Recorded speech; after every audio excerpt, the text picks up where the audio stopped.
Mute now. All right. I think you have to be reminded. Let me get the slide up. I have to be reminded of where the network acted up. Right, where are you? Okay.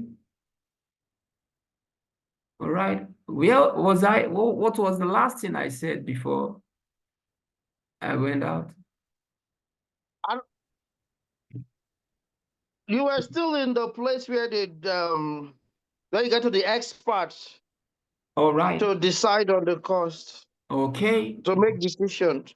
Yes, that is beautiful. Okay. So now the experts, what are they doing? They are making analysis.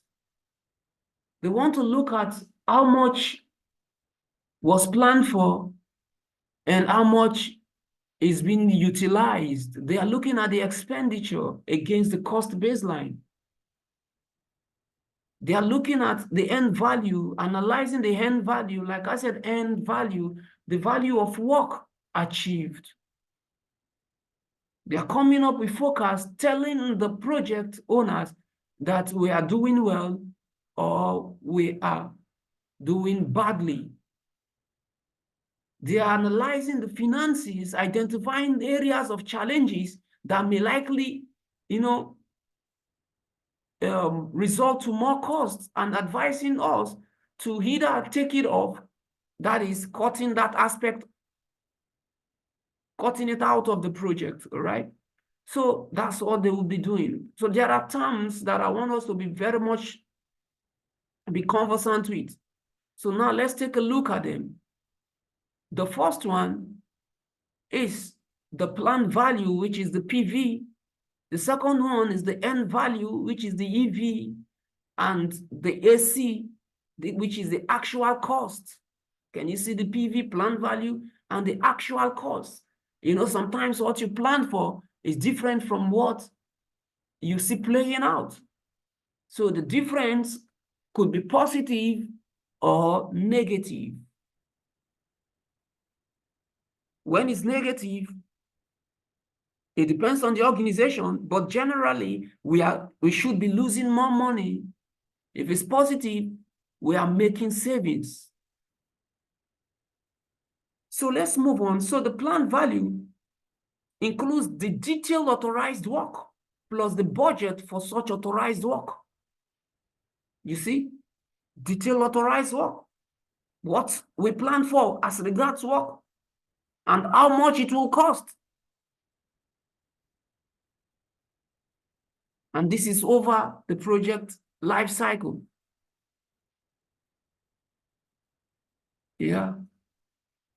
So the total of the planned value sometimes is what is referred to as what? The performance measurement baseline. That is what they want to use in measuring the performance. We say we will do 4 things with this amount of money. Did we do it? So the performance measurement baseline, the PMB, sometimes is being used as the baselines for cost.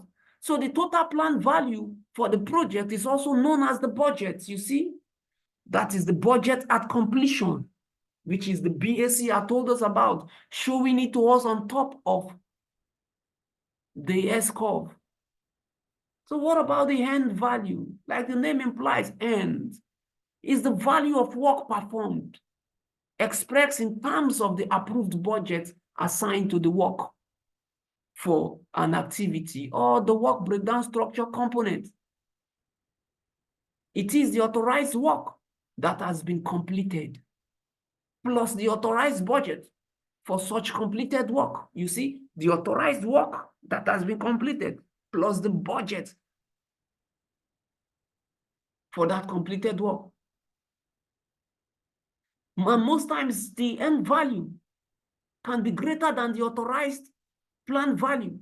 You see, what we have achieved plus the budget could be greater than what we planned for. So the term EV is often used to describe the percentage completion of a project.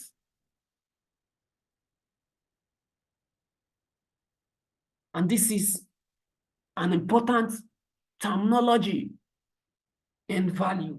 You want to look at what you have realized. While the actual cost, now we are not talking about just work, we want to talk about the financial.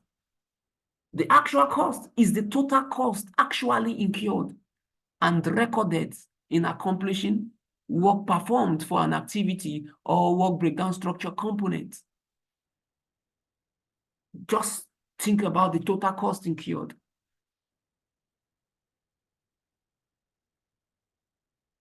The full meaning of WBS is work breakdown structure. And go back in time, if you have been taking note, I know that your note could have been full of work breakdown structure everywhere.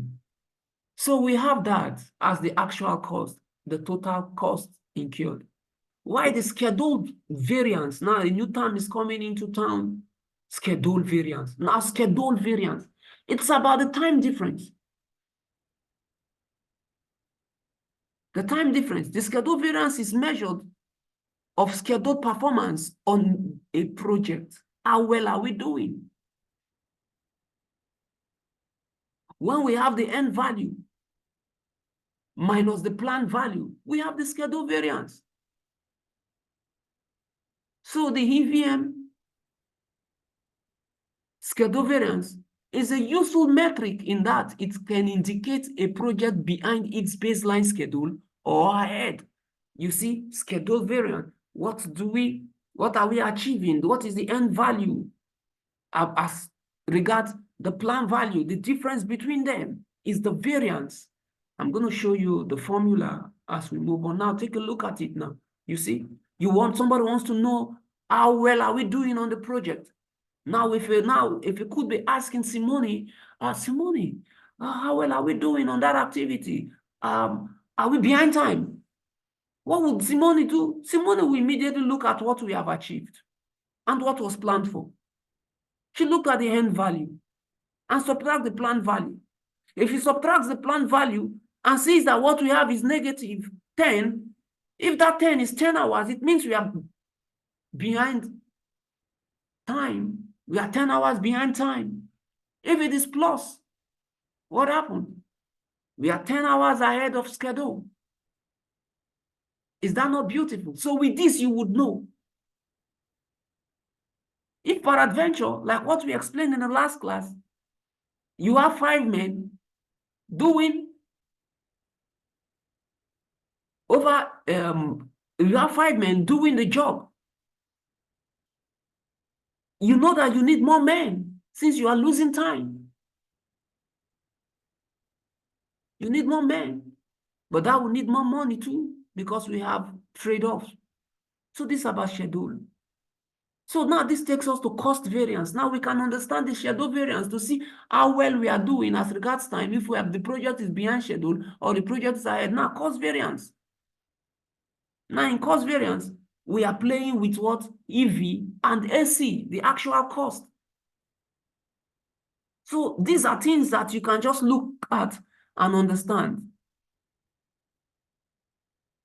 When you subtract the AC from the EV, you have the cost variance. The portion of job done, the value of job achieved, minus how much it costs will tell you how well you are doing.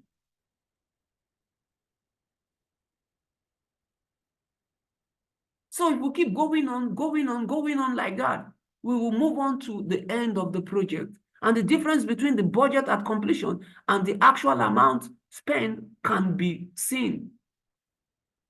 And that is also a variance in the budget. So take a look at it. You see the formula? CV, which is the cost variance, equal to EV, end value minus actual cost. So with this, you can tell how well we are doing as regards the individual activities or the total project. Like I said, if we have negative $10,000, which means we need $10,000. We are losing $10,000. If we have positive plus $10,000, which means over all the buys, we have been able to save $10,000. That's how we look at the health of our project. We may want to use another strategy called the Schedule Performance Index. I don't want you to think too much when it comes to the Schedule Performance Index. I just want you to still keep the EV first and the AC behind. Now you change this okay, this is cost performance index. Let's go up first. Now, where is that formula? Schedule performance index. Okay, this is cost performance. Okay, this schedule performance index, as you can see it. If I want to come up with the schedule, sorry, this is cost variance rather. If I want to come up with the schedule performance index to check the health of my project with ratio, what do? This minus that I see here, I will change it to division. If the M value is 10,000 and the planned value is 8,000, 10,000 divided by 8,000 will give us 1.2. That is to say that we have about 20% saved as regards time. You see? Can you see that? But if the M value is 8,000 divided by the planned value, which is 10,000, we will have 0.8. We are losing 20% of our time. That is cost performance index. The same thing you would do for schedule performance index. All you need to do, you introduce division by removing the subtraction. So these are two different ways we can achieve that to see the health of our project. Is anything complex here? Somebody you kindly unmute and ask me your question if you have any. No question. It looks good, right?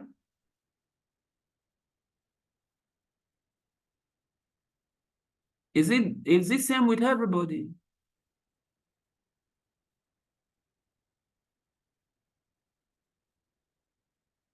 All right, I'm going to take the silence as agreement. Okay, so the cost performance index, let's just take a look at the explanation. The cost performance index is a measure of the value of work completed compared to actual cost or progress made on the project. It is considered the most critical and value management metric and measures the cost efficiency for the work completed. You see, somebody may ask you, hey, okay, how do you know if your project is behind time? You say, I conduct M value management. For cost, I do what is called the cost variance, which is the M value minus the actual cost, or I juggle it up. So if I want to check the ratio, I may say, cost performance index, M value over actual cost. That is for cost. Time, you do the same thing, M value over planned value. And beautiful, you are moving on. So you now know that. Now take a look at this diagram, another diagram. Who can see it?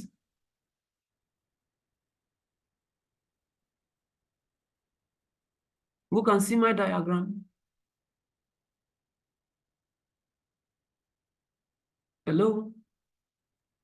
I can see. All right. Now let's move on from the inception at point 0. Always you can recognize our cost baseline at the middle, right? When you see our cost baseline taking us to BSC, yeah, which is the budget at completion. Now when you come down, can you see that our end value is even low? The value of job, the value of work realized is lower than what was planned for. Whereas the cost is higher. We are achieving less work, spending more money. This is the meaning of that.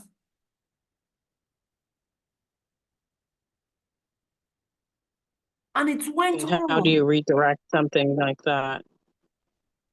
Go ahead. Can you come back with that? I said, how do you redirect in a situation like that where your end value did not keep the same pace as your actual cost. Beautiful. At this point in time, you automatically, you know you have lost money. So you come up with more stringent ways about your buy. You go back to planning and go back to the scope to look at that aspect that is causing the cost to go up and see if you can eliminate it and the project would still continue. If yes, would you need to notify the stakeholders at that point as well? No, you have to analyze it and put it in a document first, because you cannot just invite them without analyzing it, without coming up with a complete knowledge. They don't have time. They want to see what you're coming up with. That is where your business case. You're coming with a change request because your change request will come with your justification, what you have found out, what should be done, your recommendations also will be there. You see? So you have your change. Understood. Now you want to advise. Your advice may be that this aspect that is causing this change, it is because of economic change. It is because of this and that. And I think we can cut it off the project and totally eliminate it, so we will not spend that again. But if that activity is on the critical part, tied to the business objective, if you remove it at the completion of the project, the speculated profit, the speculated benefit would not be realized. So what would you do? You would be talking to senior management to release more funds so we can take care of that aspect of the remaining aspect of the project. So a new budget would have to come up if they approve your request, not to eliminate it, but to release more funds. There will be a new budget, right? And that budget is a new forecast. Now you are using the change to update it. So now when you look at the broken line, the beginning of the broken line, you would see that they wrote ETC, that is estimate to complete. What is the estimate to complete the remaining aspect of the project? That is why you have your ETC. Now your ETC is your new budget for the remaining portion of the job. If the reason why there was a cost overrun is as a result of certain policies we have, we will change those policies. If it is as a result of not being able to bargain well, or maybe some certain other things that we are less estimated for, we would now know the assignable cost, the assignable cause. Let me pronounce it the right way. The assignable cause, that is the PMI term for it. You analyze to identify the assignable cause. So you have a new budget. And this your new budget is a forecast according to the trends, right? According to the trends, you can see that you are making that forecast according to the trends, how much you are spending over time. And that's why the diagram is like this. This broken line is the estimate to complete. Why is it broken? We have not done that aspect of the job. You can see from the beginning, sorry, at the middle of the graph, there is a line showing where we are right now. And you can see our planned value. Then at the end of our initial budget was what? BAC, which is showing here. Then, but we have come up with new speculation, new estimate to complete, which means at the end of the day, our BAC is supposed to be changing, because the budget we said the amount we said we will spend is not the amount that will be used. More money will be used. So that addition plus the one we had before becomes our EAC, estimate at complete. The estimate at complete is the ETC plus the BAC. Can you see that? Can you see that this estimate at complete, this broken line, dotted line at the right hand end, moving up to hit the graph?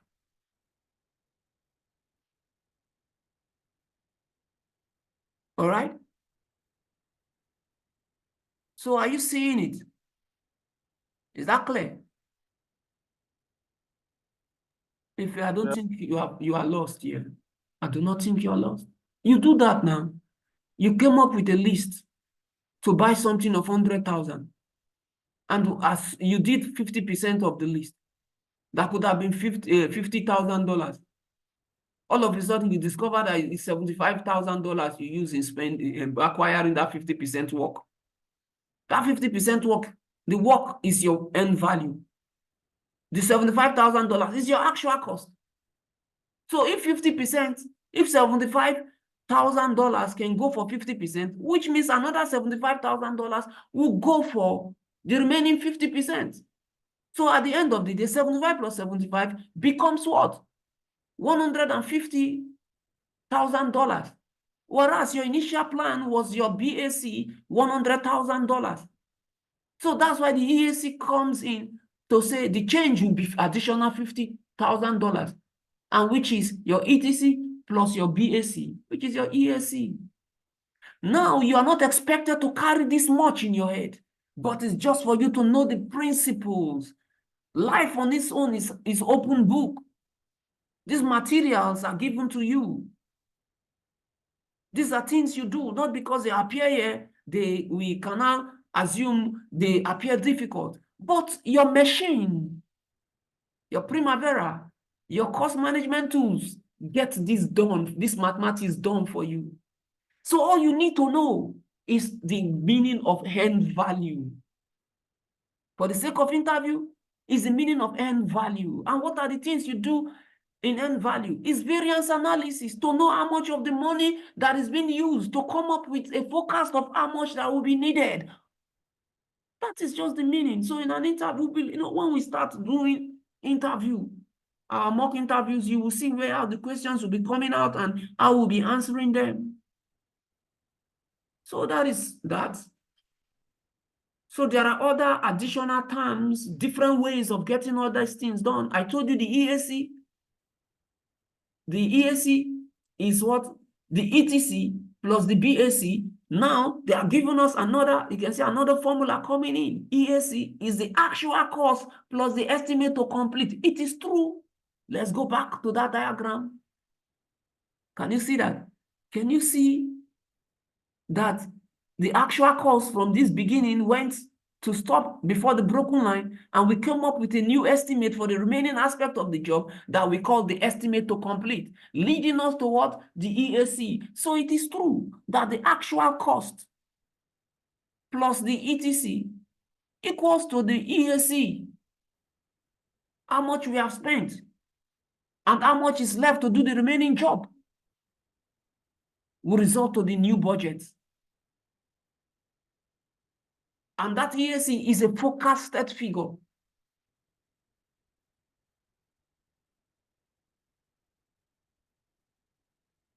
Somebody says understandable. Who said, who would say that?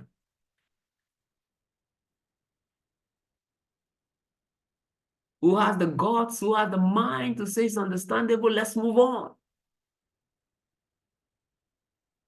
It is understandable. Move on. What was the question? You have a question? No, I was asking if you asked a question. I wasn't sure. No, I wanted to know. Clearly. I wanted the permission to move on if you can understand it. Oh, I see. So yes. what are you Understood. saying? Should I move on? Move on. Yes. Okay, thank you very much. So now, these terms are just to be explained, like the forecast. He said, as the project progresses, the project team can develop a forecast for the estimate at completion that may differ from the budget at completion. You see, the budget at completion is the initial budget. They are coming up with a new estimate at completion based on the project performance. And if it becomes obvious that the BAC is no longer viable, the project manager should develop a forecasted EAC.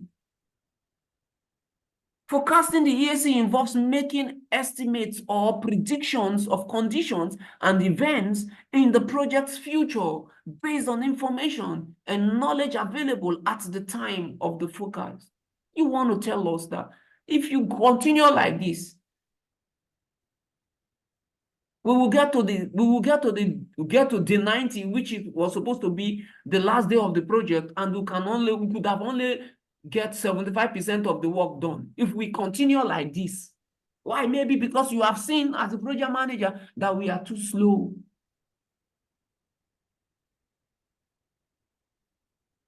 Yeah. So these additional formulas, these additional things you can do. But what we have said, it's enough.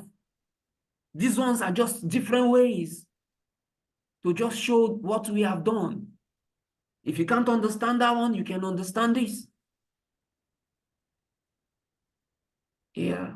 So for these new ones, these are the formulas. So at the end of the day, you have a new work performance information. You cannot tell that the project is behind. You cannot report the cost variance. Can you see? It's a work performance. The output is work performance information. Having calculated the cost variance, you cannot tell if the project is behind financially, if we would need more money. You can also tell if we're behind time. You could have come up with the cost performance index, which is the same formula with the cost variance.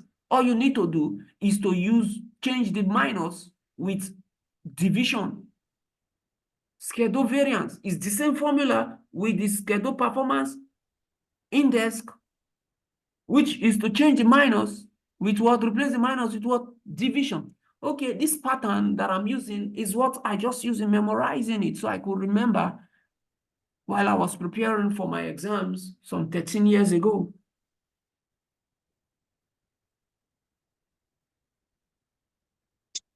Yeah.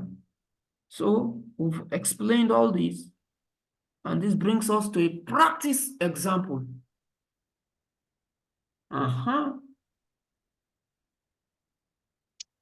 Yeah. Oh, the answers are even there. I thought I wanted to deal with a fee, but the answers are already showing. Who can see my screen? Who can read from there?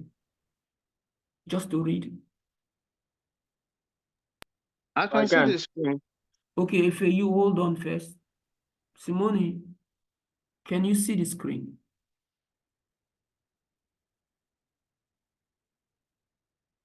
Hello, Simone, are you with us? Okay, she left. Sorry. Yes, I can see the screen. All right. Can you read what you're seeing on that example? It says interpretation, the value of the work done is 250 pounds. Okay. And it says EV. Yeah, in value.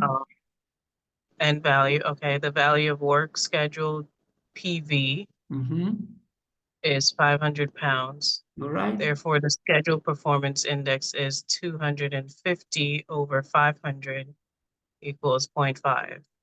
Okay, so that's to tell you that 0.5 is 50%, right? It's half. Correct. So that is to say that they are losing 50% of their time, right? Right. Yes, that's the indication. That's the indication. And then when you go down with, you say, note the CPI or the SPI. So when the CPI or the SPI is greater than 1, that is positive outcome. Ahead of schedule, that we are ahead of schedule. When the CPI is greater than 1, we are ahead of schedule. Now it's less than 1, right? We are behind schedule. Is this clear? Simone, it's clear, right? Yes. Yeah, I'm learning.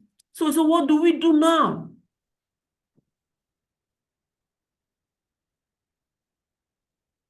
What do we now expect the total job to cost? So there are 3 approaches. But we're not going to talk about that now. Let's just look at other ways of evaluating project. Okay, Ife, you may kindly unmute and speak. I can see that you're raising your hand. So, from understanding, so you decide whether the project is ahead or behind schedule based on the budget, not based on the time. Because I used to think it depends on the time, how much you've completed based on the estimated time for the project. That's how you decide when you're ahead or behind. But from what you're showing us, it looks like it's based on how much have been spent already. No, if what you have to understand, time is money, right? Do you accept that? There are trade-offs. You went to go and hire equipment and you're paying people. And if at the end of the day, if at the end of 10 hours, they could have gotten 100,000 worth of job done. And at the end of 10 hours, they only did 50,000 worth of job.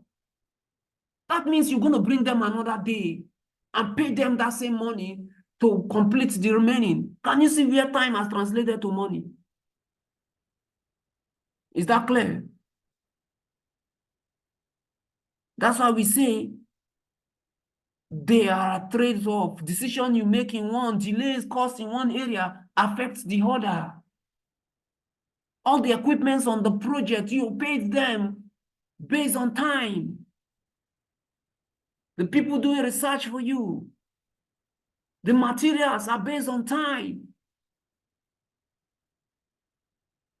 If when you're supposed to release them, you're not releasing them, where else would you get the money? So at that time, you're not only dealing with time, you're dealing with time and money. The time translates to money.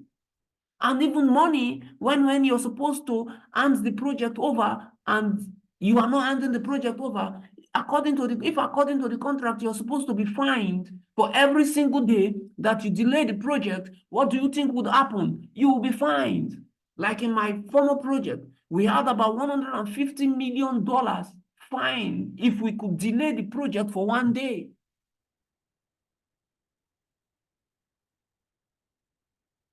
And the project was $40 billion project, an LNG construction. If we could delay the project for one day, we have what? $150 million fine. We as the performing organization. So it's not like everything you do, you take it to money. So you now know how to make decisions and you will know what somebody has saved you. There was a time, if you can hear me, just say I can hear you right on. I want to hear your voice. Yes, I can hear you. All right. There was a time we had the LNG gas trains geotechnical investigation project that was $385 million.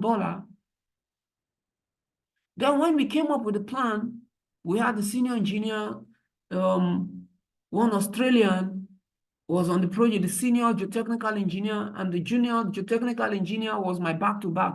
We now had the plan, we analyzed, and then they analyzed because at that time, I was not a geotechnical engineer. I was not trained on geotechnical jobs. I was just a project engineer. So they finalized what they did, and they now came with the schedule and the plans to replan with me. And when we looked at it and we reanalyzed, there's just one little shift I suggested. I said, okay, instead of bringing this equipment here today, why not we bring this equipment this other day and we rather use this other equipment to cover this and we do this? What do you think would happen? So yeah, they say, yeah, nice decision. Oh, it's okay. Let's do it that way. I thought that was over. And the next day they came back to tell me that I saved $1.5 million for the project. That single decision of moving equipment later and bringing it back. So that was the first time I learned that planning is money. Decisions are made based on money. At the end of the day, everything you do ends in money. You translate even the risk, the quality is money. Because we have the cost of failure. cost of performance, cost of rework. If you have bought something and it failed, you buy it again. So you can see the cost of quality. It's about failure and success. So that's that. Let's move on. So I'm going to be taking us to some terms, some financial terms that I believe some of you are conversant with, and let's just talk about them and we'll call it a day. The first one is present value. And these are things that we do when we're analyzing finances. Present value. So it's a concept of payment today is worth more than payment tomorrow, right? So present value is the value today of future cash flows. The future cash flows we're expecting, what is the value today? That is about present value. It can to guide you in making decisions. And how do you calculate the present value? The present value is equal to the amount of payments in 2 years from now, maybe 3 years, 1 year, 2 years, amount of payment in 2 years from now, divided by what? 1 plus the interest rate, sometimes what you call the discounted rate, times the time period. So it's a toss, the present value of $1 in 2 years' time at a discounted rate of 10% is equal to 0.8264. Such value can be worked out for every year discount rate combination. So the table below presents an analysis of present value with discounted rate. Now let's, okay, I remove the table? Sorry about that, because it will keep us for too long. So when you are talking about money, always know that the money in your hands today is different from that same amount tomorrow. And that's where the present value would come into play. Remember, to fund your project, you are loaning money, right?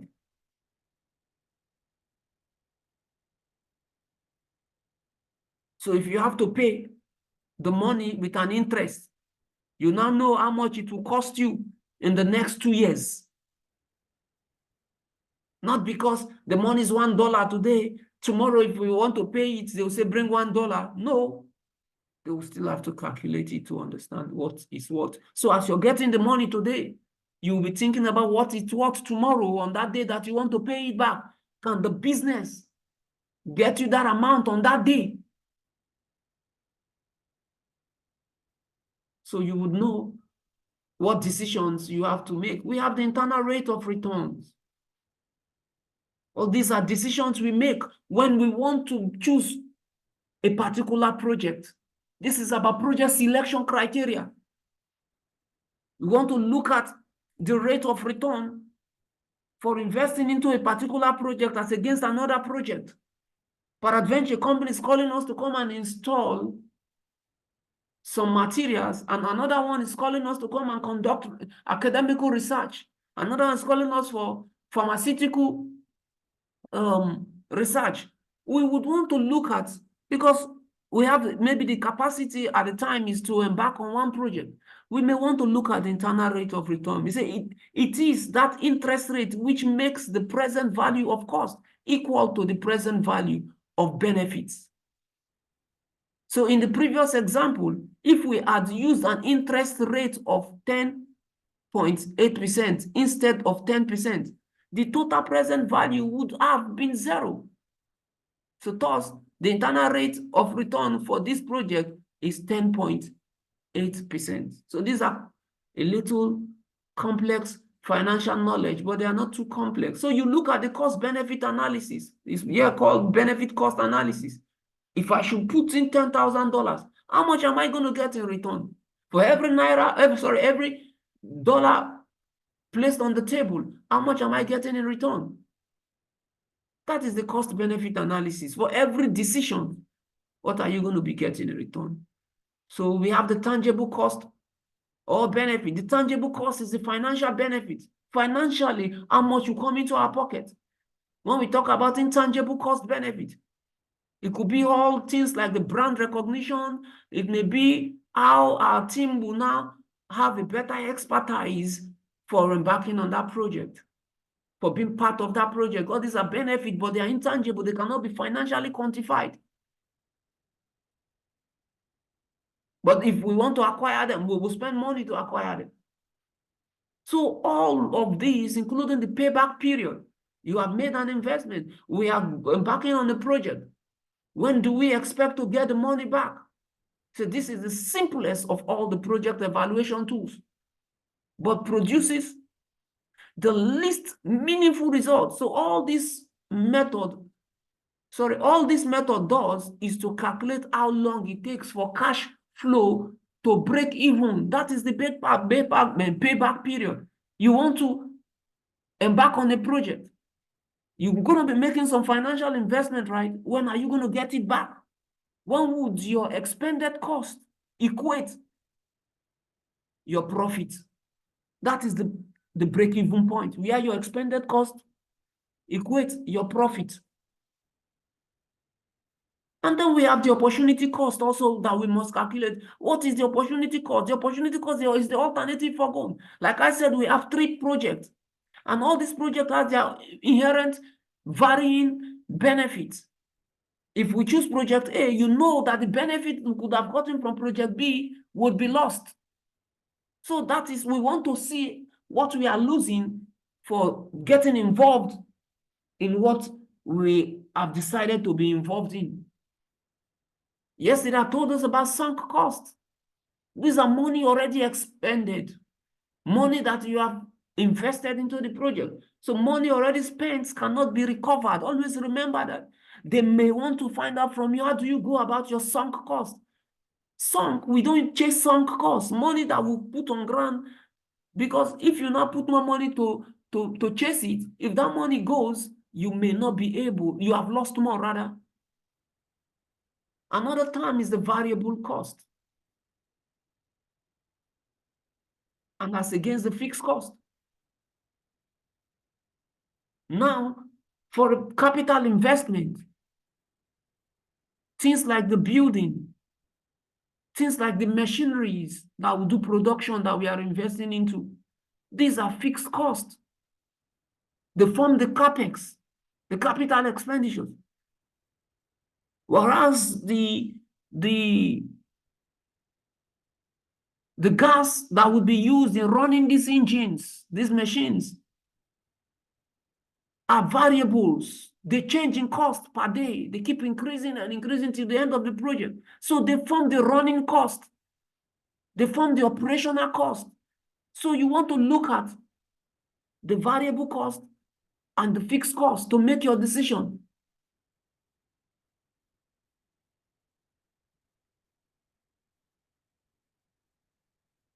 And we also have another term, direct cost as against the direct cost. Direct costs, these are part of owning an organization.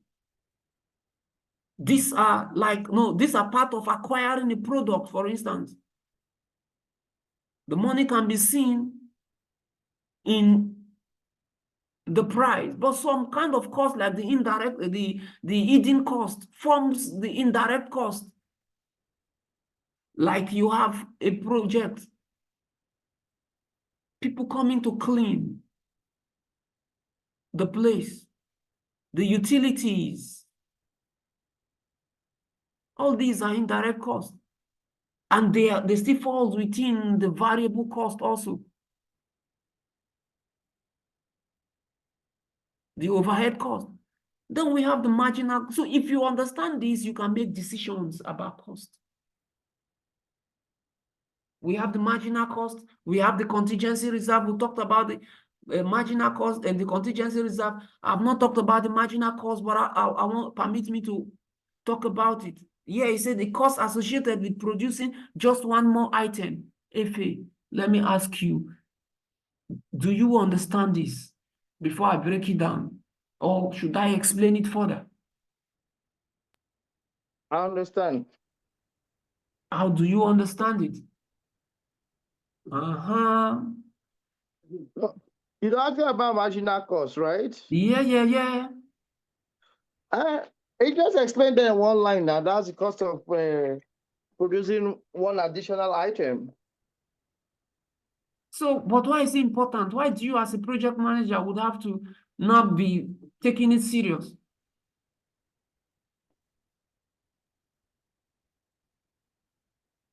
Because when if there's a change in plan and the change requiring doing more work, you need to know what it will cost to do that additional work. But that's what will help you make a decision whether to approve that change or not. Yeah, that is beautiful. That shows that you're very much intelligent. That shows that you know what you are saying. But I want to do some addition to what you have said. Now, Okay. we use the marginal cost for decision making, for negotiation also. If you know that we want to buy, we want to produce 100 pieces of a particular component, 105 pieces or 101 pieces of a particular component. And we've gone to bargain. In the bargaining, they now told us that one will be $10,000. And we now told them to do 100, $10,000. They said, okay, they brought their machines into the site and they started producing. We are watching them. Whereas we have in our mind that we want to produce 101, 105, even 110, but we now made them to produce 100 pieces of it. They got in there.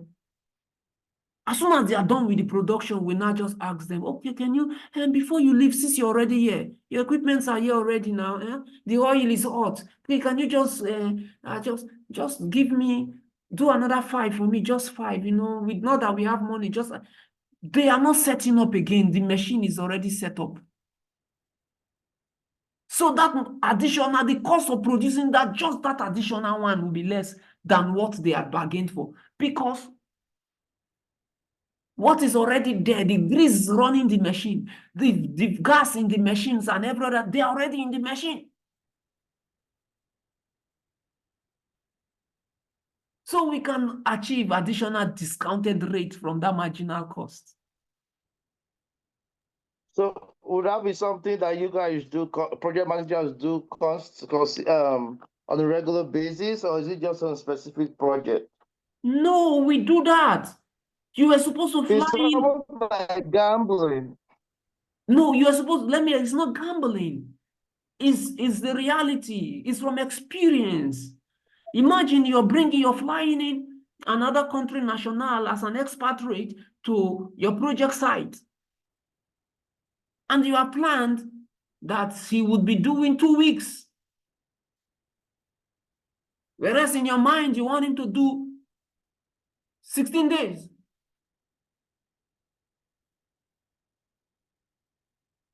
But if you asked him to come in for 16 days, he would want to start calculating everything afresh. And you also know the materials that he will bring, there will be excess. Now you see now? Because But here's where the gambling part comes in, though. Where? So let's assume, okay, you've arranged for 16 days, yes, but you want them to stay maybe 2 additional days to make those extra products. The gambling part comes in if they already have something scheduled somewhere else, and there's no way to be able to stay those extra day or two to do those products which you need. Yeah. That's where the gambling part comes in. No, now see it this way. What if the job that they have come to do, they did not complete it for 14 days? And Well, now that you will be have, on them. If they didn't complete it, then they will have to stay extra days to finish it. so why would they now, and it will take them 2 days to dismantle equipment? Why would they not leave it hanging and make additional money? Now that their equipment is already in your country and you want them to do jobs, Do you think you will be pricing them like they're coming from America or they're coming from the UK when they're already in town? So now your equipment is in my property land. I want to buy more days. Do you think we will price it like where I would have to pay for all the stuffs? It's already here. Are you getting what I'm saying? Are you seeing it in that light too? Yes, yes. Go So on. you need to understand the project at that time to come up with your negotiation power if you want to use marginal cost to get additional discounted rate. Because lots of persons, somebody may be in your property land working for 10 hours, but they are done and they want to go. It's 6 p.m. they want to go. And you not tell them, you're already here now. Can you do 2 more hours? Since you're already here, and that 2 more hours, I'll give you half of the money. You know, he will look at it. I'm even going home to go and sleep. Why not I just stay and complete it and I know the additional $5 or whatever is in my pocket? Whereas right from the beginning, you know that you will need 2 more hours. Or you may need 2 more hours. Let me use the word. But you did not include that in the bargaining. It's already there. You make him to stay additional time or you make him to do additional things. So that is the cost of producing additional one when the machine is already there, is on ground. Because if you look at it, say the cost associated with producing just one more item. You may not know that they are saying that the machine is already there running. So to do one more, it will not take it time. In fact, it will not take additional 2 days to get it done. It will just take 5 minutes because they are not setting up again. All right, that's just to add to that.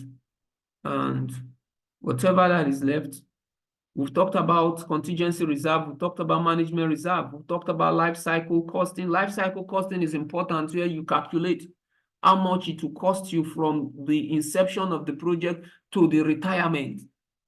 Life cycle costing is total total cost management, where you look at where orders are being placed to when the product is delivered. If there are trainings to be conducted, the training cost, maintenance cost, operational cost, till when you are done with the project, what it will take to clean up the site, what it will take to abandon, to take the project to decommission and take the items to a dump field. And that's the life cycle costing. Is the total cost of ownership.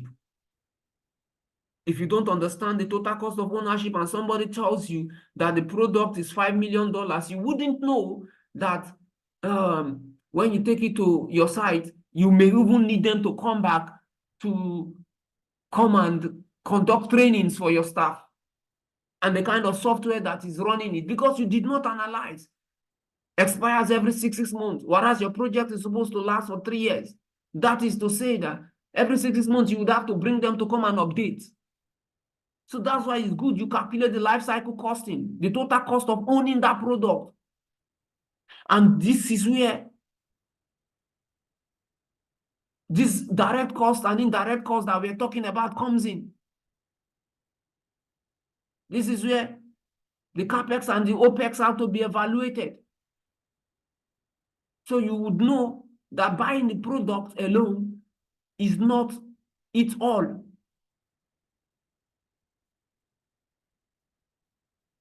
It may likely cost you more to run it. So when you are evaluating your bidders, maybe bidders are sending their bid in to you to choose among them who's going to be the contractor. A particular one has reduced his purchase price down, not knowing that his operational cost may be higher. What do? Since you have the knowledge of total cost of ownership, you now start looking for those hidden costs that are not stated, because some persons may want to confuse you by presenting just a little purchase price, but the maintenance cost may be higher. And you are conversant with that. Sometimes they say Toyota cars are easy to maintain, right? Yeah, I'm going to answer for you. Yeah. Mhm. Yes. Okay, so that brings us to the end. I told us yesterday about the rough order estimates. These are different kinds of estimates that may be accurate or not accurate. We have the rough order estimate, like I said, from the beginning of the project. You're coming up with an estimate without planning it properly. That estimate may not be accurate. It may be minus 25% accurate or plus 75% accurate. And the budget estimate usually made in the planning phase is more accurate than that one. And then we have the definitive estimate. Now we have conducted planning in the project and we are running the project. So we now know what is and how much what will take. So this brings us to this Q&A and just a contribution from you guys. If you have a question, you ask. If you don't have a question, I'm going to be requesting. Okay, first of all, do you have a question? Who has a question? Who has a contribution?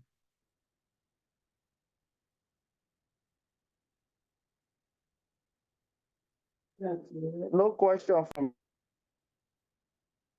No question from your side?